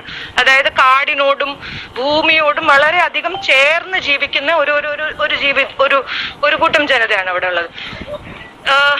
എന്താ പറയുന്നത്, biodiversity is an issue. I always talk about this experience. അതായത് നമ്മളൊക്കെ like any other middle class person, ഞാനും ആ ഗ്രാമങ്ങളിൽ ആദ്യം പോകുമ്പോൾ one of the things that നമ്മളൊക്കെ we all think we know everything about development, about biodiversity, about coexistence, about preservation of nature and all of that. പക്ഷെ അവിടെ ചെന്ന് ആ ഗ്രാമങ്ങളിൽ ജീവിച്ചാണ് ഞാൻ മനസ്സിലാക്കിയത്, as A city person or as people who call themselves very developed and progressive, there is so much to de-learn. നമ്മൾ പഠിച്ചു വെച്ചേക്കുന്നത്, നമ്മൾ മനസ്സിലാക്കി വെച്ചേക്കുന്നത് എന്ത് തെറ്റാണെന്നും കോഎക്സിസ്റ്റൻസ് വിത്ത് നേച്ചർ എന്താണെന്ന് അവിടുത്തെ ആദിവാസികളുടെ ജീവിതം കണ്ടാൽ നമുക്ക് കൃത്യമായിട്ട് മനസ്സിലാവും. There's no comparison between the life of a person who lives in the city, who uses too much energy, and the very sustainable lifestyle led by ഒരു ആദിവാസി in say Mahan or Chhattisgarh or Jharkhand. They lead a very peaceful coexistential life where nature is preserved, and it's not preserved because it's cool or ഇപ്പൊ നമ്മൾ പറയുന്നുണ്ടല്ലോ, ഇപ്പം climate change negotiations നമ്മൾ സ്ഥിരം കേൾക്കുന്നുണ്ട്, life style ചേഞ്ചിനെ കുറിച്ച് നമ്മൾ ധാരാളം സംസാരിക്കുന്നുണ്ട്. It's not about lifestyle change. They practice a certain kind of living. ആ ലിവിങ് എന്ന് പറയുന്നത് കോഎക്സിസ്റ്റൻസ് ആണ് with nature, with biodiversity, with flora, with fauna. ആ ഒരു ലിവിങ്ങിനെയാണ് അവർ പ്രാക്ടീസ് ചെയ്യുന്നത്. അത് മനസ്സിലാക്കണമെങ്കിൽ one of the things, ഇപ്പൊ ഹ്യൂമൻ വൈൽഡ് ലൈഫ് കോൺഫ്ലിക്റ്റ് എന്ന് പറയുന്നത് ഈ ഖനനത്തിന്റെ ഒരു it's an impact of mining basically. Chhattisgarh ആണെങ്കിലും ജാർഖണ്ഡിലാണെങ്കിലും മധ്യപ്രദേശിലാണെങ്കിലും ഒറീസയിലാണെങ്കിലും നമ്മൾ കണ്ടുവരുന്ന ഒരു കാര്യം എന്ന് പറഞ്ഞു കഴിഞ്ഞാൽ, apart from huge tracts of forest being mined out, ഈ ഹാബിറ്റാറ്റ് ഓഫ് ആനിമൽസ് ഡിസ്ട്രോയ് ആവുന്നതിന്റെ കൂടെ തന്നെ എന്താന്ന് വെച്ചാൽ ഈ കാടുകൾ they are a contiguous zone. It is connected through small corridors. വലിയ big patches of forest are connected through smaller patches of forest, and they are a contiguous zone that runs across the entire region basically. What happens when mining happens is that mining നടക്കുമ്പോൾ, I can't show you the image. Actually, I had a very interesting image of how ഈ forest patch mining നടക്കുമ്പോൾ basically when a mine comes in between, 2 islands are formed in these forests. This is where there was there was fauna movement. For example, elephant. They move from one part of the forest to the other. Seasonally they migrate and they move. There are elephant corridors.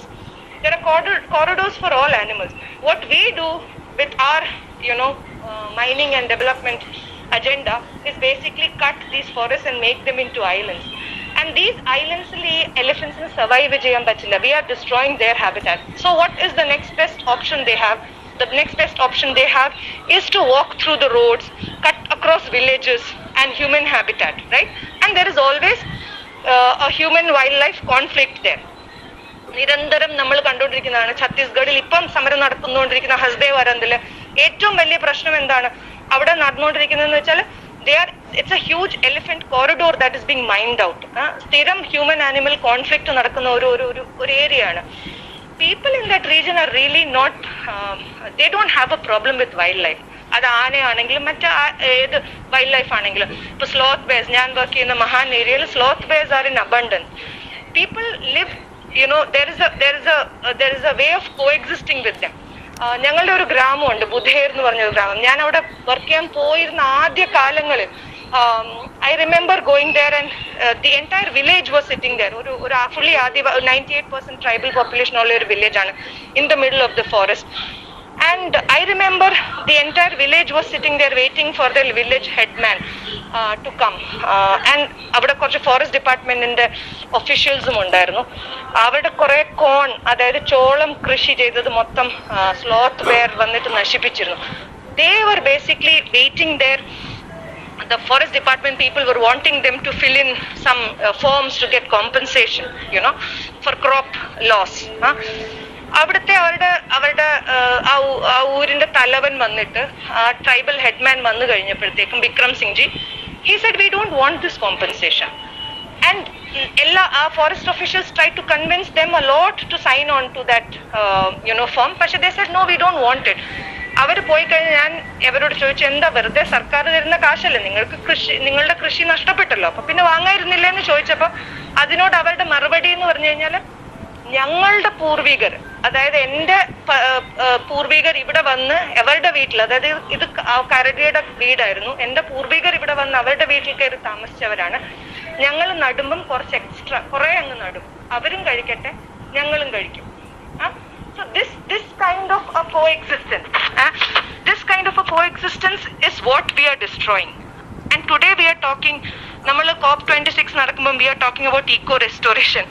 We are talking about building resilience. We are talking about salvaging the forests because they are essential carbon sinks. Who is going to teach us how to do it? The very people who live this life, നമ്മൾ അവരെ attack ചെയ്യാണ്. അതെ, പ്രിയ പറഞ്ഞത് വളരെ പ്രധാനപ്പെട്ട ഒരു കാര്യമാണ്. ഒരുപക്ഷെ കേരള സമൂഹത്തിന് പരിചിതമില്ലാത്തൊരു ഒരു യാഥാർത്ഥ്യങ്ങളെ പറ്റിയാണ് പ്രിയ സംസാരിച്ചത്. ഒരുപക്ഷെ നമ്മൾ ഒരു കേന്ദ്രീകൃത ഉത്പാദന രംഗത്തിന്റെ ഒരു പ്രശ്നം കൂടിയാണിത്. നമ്മൾ അറിയുന്നില്ല, ഏകദേശം 37 ദശലക്ഷം യൂണിറ്റ് വൈദ്യുതി കേരളം മറ്റ് പുറമേ നിന്ന് വാങ്ങിക്കുന്നതാണ് ഞാൻ മനസ്സിലാക്കുന്നത്. ഒരുപക്ഷെ ഒരുപാട് നിസ്വരായ ജനങ്ങളെ ഇരുട്ടിലാക്കിയാണ് നമ്മൾ വെളിച്ചത്തിരിക്കുന്നതാണ് പ്രിയ പറഞ്ഞു വന്നത്. അപ്പം ഒരുപക്ഷെ ഇതിൽ നിന്നൊക്കെ നമുക്ക് മുന്നോട്ട് വരാൻ 2070 ആകുമ്പോഴേക്ക് റിന്യൂവൽ എനർജിയിലേക്കൊക്കെ നമ്മൾ മാറുമ്പോഴേക്ക് ഒരുപക്ഷെ ഇത്തരം സാധാരണക്കാരായ പ്രകൃതിയോട് അടുത്തിടങ്ങി ജീവിക്കുന്ന മനുഷ്യർക്ക് കൂടി അവരുടെ അവകാശങ്ങൾ തിരിച്ചു കിട്ടുന്ന ഒരു ജീവിതത്തിലേക്ക് നമുക്ക് പോകാൻ കഴിയുമെന്ന് നമുക്ക് പ്രതീക്ഷിക്കാം. ഇതിന്റെ ചർച്ചയുടെ അവസാന ഭാഗം എന്ന നിലയ്ക്ക് ഓരോ പാനലിസ്റ്റും അവരുടെ അവസാനത്തെ ഒരു കൺക്ലൂഡിംഗ് സ്റ്റേറ്റ്മെന്റ് പറഞ്ഞ് നമുക്ക് നിർത്താമെന്ന് വിചാരിക്കുന്നു. അങ്ങനെയാണെങ്കിൽ ശ്രീ RVG മേനോൻ, ചർച്ചയുടെ അവസാനമായി ഒരു കൺക്ലൂഡിംഗ് സ്റ്റേറ്റ്മെന്റ് താങ്കൾക്ക്. നമ്മള് വാസ്തവത്തിലൊരു ഊർജ വിപ്ലവത്തിലൂടെയാണ്. വിപ്ലവങ്ങൾ ചരിത്രത്തിൽ പഠിക്കാനുള്ളത് മാത്രമല്ല, നമ്മൾ ജീവിക്കുന്ന കാലഘട്ടം ഒരു വിപ്ലവത്തിന്റെ കാലഘട്ടമാണ്. അതനുസരിച്ച് ഒരുപാട് മാറ്റങ്ങൾ, ഇപ്പൊ നേരത്തെ പറഞ്ഞ പോലെയാണെങ്കിൽ ജീവിത രീതികളിലെ മാറ്റങ്ങൾ ശ്രീമതി പ്രിയാത്തുള്ള പറഞ്ഞതുപോലെ പ്രകൃതിയോട് ഇണങ്ങിയുള്ള ജീവിക്കുന്നവരിൽ നിന്ന് നമ്മൾ കുറെ പാഠങ്ങൾ പഠിക്കേണ്ടി വരും. അതിനൊക്കെ നാം തയ്യാറാവും. ഒരു വിധേയത്വം, ഒരു എളിമ നമുക്ക് മനസ്സിൽ ഉണ്ടാവണം. നമ്മളെല്ലാം പഠിച്ചു കഴിഞ്ഞു, നമുക്ക് വികസനത്തിന്റെ മാതൃക പടിഞ്ഞാറ് നിന്നാണ് എന്നുള്ള കാഴ്ചപ്പാട് മാറ്റി പ്രകൃതിയോട് ഇണങ്ങിയുള്ള ഒരു ജീവിതത്തിന് നമ്മൾ തയ്യാറാകേണ്ടി വരും. ശ്രീ ജയരാമൻ, അവസാനമായി എങ്ങനെ നമുക്ക് അവസാനിപ്പിക്കാം? ഞാൻ തുടങ്ങിയെടുത്ത് തന്നെയാണ് അവസാനിപ്പിക്കുന്നത്. കാരണം ഊർജത്തെ അല്ലെങ്കിൽ വികസനത്തെ കുറിച്ച് സമഗ്രമായിട്ടുള്ള ഒരു കാഴ്ചപ്പാട് ഉണ്ടാക്കിയെടുക്കുക എന്നുള്ളത് തന്നെയാണ് ഏറ്റവും പ്രസക്തമായിട്ടുള്ള കാര്യം. ഇപ്പോ RBG സാറ് പറഞ്ഞ സാധനം ഞാൻ ഒന്നും കൂടി അടിവരായിട്ട് പറയുന്നു. നാം ജോലി ചെയ്യുന്ന ഒരു സ്ഥലത്തിനെ കുറിച്ച് നമുക്ക് കുറച്ച് കാര്യങ്ങൾ അറിയാമെങ്കിൽ നമുക്ക് ലോകത്തിലുള്ള എല്ലാത്തിനെ പറ്റിയും നമുക്ക് അറിയാമെന്ന് പറയുന്നതിൽ നിന്ന് മാറി നമുക്ക് ഒരുപാട് പഠിക്കാനുണ്ടെന്നും നമ്മൾ ഇനി മാറി ചിന്തിക്കേണ്ടതുണ്ട് പല കാര്യങ്ങളിലൊന്നും കൂടി ഒന്ന് പറയും. അത്രേ ഞാൻ പറയുന്നു. ശ്രീ സുരേഷ് കുമാർ, അവസാനമായി ഈ ചർച്ച അവസാനിപ്പിക്കുമ്പോൾ ഒരു കൺക്ലൂഡിംഗ് സ്റ്റേറ്റ്മെന്റ് താങ്കളുടെ ഭാഗത്ത് നിന്ന് എന്താണ്? ഇതിപ്പം ഒരു എന്താ പറയാ, കൽക്കരി ഖനന പ്രദേശത്ത് മാത്രമല്ല, ഇപ്പൊ നർമ്മദയിൽ നടന്നിട്ടുള്ള പ്രക്ഷോഭം നമുക്ക് ഓർമ്മയുള്ളതാണ്. ആ പ്രക്ഷോഭത്തെ എങ്ങനെയാണ് ഗവൺമെന്റ് കൈകാര്യം ചെയ്തത് എന്നതും നമുക്കറിയുന്നതാണ്. പലപ്പോഴും ഇത്തരം പ്രക്ഷോഭങ്ങളെയൊക്കെ ഒരു ജനങ്ങൾക്ക് എന്താ പറയാ, ജനപക്ഷത്തു നിന്നല്ലാതെ സമീപിക്കുന്ന ഒരു രീതിയും ജനങ്ങളുടെ ന്യായമായ അവകാശങ്ങൾ പോലും അംഗീകരിക്കാതിരിക്കുന്ന ഒരു ഒരു സംവിധാനവും ഒക്കെയാണ് രാജ്യത്ത് പൊതുവെ നിലനിൽക്കുന്നത്. ഇപ്പം കൽക്കരി ഖനനമായാലും മറ്റ് വൈദ്യുത പദ്ധതികളായാലും മറ്റ് പദ്ധതികളായാലും ഇത്തരം പദ്ധതികളൊക്കെ വിഭാവനം ചെയ്യുമ്പോൾ അതിനകത്ത് എല്ലാ തരം പ്രശ്നങ്ങളെയും അതിന്റെ നേട്ടകോട്ടങ്ങളെയും ഒക്കെ കൃത്യമായി വിലയിരുത്തിക്കൊണ്ട് തന്നെ വേണം എന്ന കാര്യത്തിനകത്ത് നമുക്ക് ഇവിടെ ഇപ്പം ഈ ചർച്ചയിൽ പങ്കെടുക്കുന്ന ഒരാൾക്കും എന്തെങ്കിലും അഭിപ്രായ വ്യത്യാസം ഉണ്ടാവും എന്ന് ഞാൻ കരുതുന്നില്ല. എന്നാൽ ഏകപക്ഷീയമായി നമുക്ക് ഇന്നത്തെ ഒരു എന്താ പറയാ സാമൂഹികമായിട്ട് നിൽക്കുന്ന ഒരു അവസ്ഥയിൽ നിന്ന്, ജീവിതാവസ്ഥയിൽ നിന്ന് ഏകപക്ഷീയമായി പിന്മാറാനും കഴിയില്ല. ഇപ്പം നമ്മുടെ ഒരു ഊർജാവശ്യകത ഒക്കെ നിറവേറ്റി പോവുകയും വേണം. ഇതിന് രണ്ടിനെയും കഴിയുന്ന രൂപത്തിൽ എങ്ങനെയാണ് ഇതിനെ എന്താ പറയാ യോജിപ്പിച്ച് നിർത്താൻ കഴിയുക? നമ്മുടെ ഊർജാവശ്യകത നിറവേറ്റിക്കൊണ്ട് തന്നെ എന്താ പറയാ മൊത്തത്തിൽ വികസനത്തിന്റെ എന്താ പറയാ സൽഫലങ്ങൾ എല്ലാവർക്കും കിട്ടുന്ന രൂപത്തിൽ സുസ്ഥിരമായ ഒരു വികസനത്തിന്റെ സാധ്യത എങ്ങനെയാണ് ഉപയോഗപ്പെടുത്താൻ കഴിയുക എന്നത് തീർച്ചയായും ഇത്തരം ചർച്ചകളിലൂടെ ഉരുത്തിരിഞ്ഞു വരേണ്ടതാണ്. ഇവിടെ നടന്നിട്ടുള്ള എല്ലാ ഡിസ്കഷൻസും ആ നിലയ്ക്കുള്ള ഒരു എന്താ പറയാ സൊല്യൂഷനിലേക്ക് എത്തുന്നതിൽ സഹായിക്കും എന്ന് മാത്രം പ്രതീക്ഷിച്ചുകൊണ്ട് ഞാൻ നിർത്തുന്നു. തീർച്ചയായും നമുക്ക് അതിലേക്ക് തന്നെ ഉറ്റുനോക്കാം. അവസാനമായി പ്രിയ, ഒരുപക്ഷെ കേരള സമൂഹത്തിന് അപരിചിതമായ ഒരു ജീവിത കാഴ്ചയാണ് പ്രിയ ഇവിടെ പങ്കുവച്ചത്. മനുഷ്യാവകാശ ലംഘനങ്ങളുടെ നീണ്ട നിരയാണ് നമ്മുടെ ഊർജ്ജ ഉൽപാദന മേഖലകളിൽ നടക്കുന്നത് നമുക്ക് കാണാൻ കഴിയും. ഈ 2070 ആകുമ്പോഴേക്ക് റിന്യൂവബിൾ എനർജി സോഴ്സിലേക്ക് നമ്മുടെ രാജ്യം മാറുമെന്നാണ് നമ്മുടെ പ്രധാനമന്ത്രി പറഞ്ഞിരിക്കുന്നത്. ഒരുപക്ഷെ അതിൽ താങ്കൾക്ക് പ്രതീക്ഷയുണ്ടോ? എങ്ങനെയായിരിക്കും ഇത് ഈ കേരളത്തിന് പുറത്തുള്ള സാധാരണ മനുഷ്യരുടെ ജീവിതത്തെ സ്വാധീനിക്കാൻ പോകുന്നത് എന്നാണ് താങ്കൾ കരുതുന്നത്? ഈ ഒരു 2070 ഒരു അതായത് ഇന്റർനാഷണൽ നെഗോസിയേഷൻസിൽ വരുന്ന ഒരു ചർച്ചയിൽ നമ്മൾ കണ്ടുകൊണ്ടിരിക്കുന്നത് we are almost there. 1.5 degree temperature rise is almost there. What we need to do is to but there are a couple of things that really need to be addressed. But ഏറ്റവും important, I think, not just for Kerala, not just for India, but for world over, is നേരത്തെ എല്ലാവരും പറഞ്ഞ പോലെ തന്നെ we really need to rethink development. നമ്മൾ വികസനത്തിനെ എങ്ങനെ കാണുന്നു? This kind of economic growth-based development which destroys the natural resources of this planet. A capitalist growth-based development is not something possible. I'm not saying this just as an environmentalist who's been working on against coal mining. I'm saying this, it's not practically possible. Coal എന്ന് പറയുന്നത് ഒരു finite resource ആണ്. ആ resource തീരുന്ന ഒരു റിസോഴ്സും കൂടിയാണ്. And then there is no planet B. ഇത് രണ്ടും നമുക്കറിയാം. So somewhere ഭയങ്കര tough decisions എടുക്കേണ്ടിയിരിക്കുന്നു. We really need to relook at generally people need to relook at their lifestyles. Governments need to come together and take big decisions on climate. പക്ഷെ ഇതിന്റെയൊക്കെ അടിവരയിൽ we are seeing വലിയൊരു renewable energy revolution തന്നെയാണ് energy സെക്ടറിൽ നടന്നുകൊണ്ടിരിക്കുന്നത്. പക്ഷെ what we are seeing even on renewable energy is that as long as ഈ സെയിം സിസ്റ്റത്തിൽ നിന്നുകൊണ്ട്, ഈ ക്യാപിറ്റലിസ്റ്റ് സിസ്റ്റത്തിൽ നിന്നുകൊണ്ട് നമ്മൾ എനർജി സോഴ്സ് മാത്രം ഷിഫ്റ്റ് ചെയ്ത് ഇൻവെസ്റ്റ്മെന്റ് വേറൊരു എനർജി സോഴ്സിലോട്ട് കൊണ്ടുവരുന്നത് കൊണ്ട് മാത്രം സോഷ്യൽ ജസ്റ്റിസ് അച്ചീവ് ചെയ്യില്ല.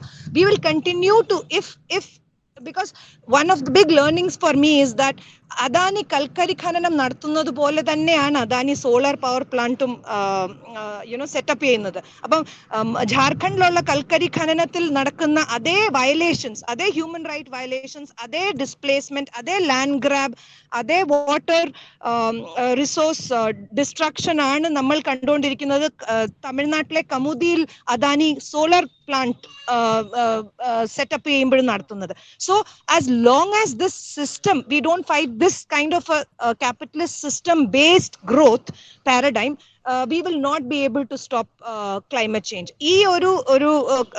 Climate change is the fallout of this system, and this fight is much more. We need to see this fight is systemic for me. Appam അങ്ങനെ ഒരു systemic ഫൈറ്റിനാണ് I think we need to get ready for that kind of a fight. As long as ഈ ഒരു just ട്രാൻസിഷനെ കുറിച്ച് വളരെയധികം ചർച്ച ചെയ്യപ്പെടുന്നു, social justice should be at the centre of transition from fossil fuel to renewables എന്ന് പറയുന്നു. We definitely have to talk about social justice. This is the opportunity. നമ്മൾക്ക് without talking about social justice, without talking about biodiversity, rights of communities and human rights violations, we cannot make this transition. The world should not make this transition എന്നാണ് എനിക്ക് തോന്നുന്നത്. തീർച്ചയായും വളരെ പ്രധാനപ്പെട്ട കാര്യം തന്നെയാണ് ഇപ്പോൾ പറഞ്ഞത്. പാരിസ്ഥിതിക നീതിയോടൊപ്പം തന്നെ നമുക്ക് സാമൂഹിക നീതിയും നമുക്ക് ആർജിച്ചെടുക്കേണ്ടതുണ്ട്. ഇനി നമ്മൾ തുടർന്ന് വരുന്നൊരു ജീവിത രീതിയുമായി നമുക്ക് അധികകാലം മുന്നോട്ട് പോകാൻ കഴിയില്ല എന്ന് നമുക്ക് എല്ലാവർക്കും അറിയാം. അപ്പോൾ അതിനെ നേരിടാൻ വേണ്ടി നമ്മൾ ചെയ്യുന്ന ചെറിയ ചെറിയ കാര്യങ്ങളെല്ലാം വളരെ പ്രധാനപ്പെട്ടത് തന്നെയാണ്. നമുക്ക് മരം വെച്ച് പിടിപ്പിക്കണം, ലളിതമായ ജീവിത രീതിയിലേക്ക് നമുക്ക് മാറണം. പക്ഷേ നമ്മൾ നിലനിൽക്കുന്ന സമ്പദ് വ്യവസ്ഥയെ കുറച്ചുകൂടി കൃത്യമായി പറഞ്ഞാൽ മുതലാളിത്ത സമ്പദ് വ്യവസ്ഥയെ പ്രതിരോധിക്കാതെ, അതിനൊരു മാറ്റമില്ലാതെ, സമ്പദ് വ്യവസ്ഥയ്ക്ക് വേണ്ടി മനുഷ്യരാശിയെ മുഴുവൻ ഒറ്റുകൊടുക്കുന്ന ഒരു രീതിയിൽ നിന്നും നമുക്ക് മാറേണ്ടിയിരിക്കുന്നു. അതിന് മനുഷ്യരാശി ഒറ്റക്കെട്ടായി നിൽക്കേണ്ടിയിരിക്കുന്നു. എല്ലാ അന്വേഷണങ്ങളും എല്ലാ പ്രവർത്തനങ്ങളും മനുഷ്യനും പ്രകൃതിക്കും എങ്ങനെ സുസ്ഥിരമായി മുന്നോട്ട് പോകാം എന്നതിലേക്ക് എത്തേണ്ടിയിരിക്കുന്നു. ഈ ചർച്ചയിൽ പങ്കെടുത്ത ശ്രീ ജയരാമൻ, ശ്രീ RVG മേനോൻ, ശ്രീ സുരേഷ് ബാബു, ശ്രീ പ്രിയപിള്ള, എല്ലാവർക്കും ഒരിക്കൽ കൂടി നന്ദി പറഞ്ഞുകൊണ്ട് നമുക്ക് അവസാനിപ്പിക്കാം. Good night.